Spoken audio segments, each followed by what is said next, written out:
We are looking at how to pronounce the name of this perfume or fragrance by luxury fashion house Lanvin.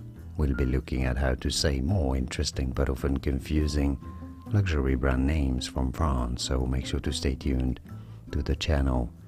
So how do you pronounce this?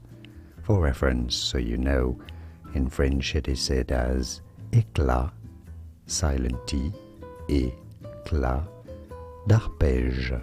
Éclat d'arpège is how you'd say it in French.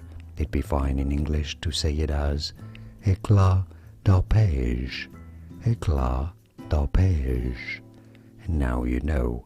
More videos here on how to pronounce more interesting names from the luxury fashion universe, whose pronunciations aren't always obvious. Many get them wrong. You won't after watching this. I'll see you there to learn more. Thanks for watching.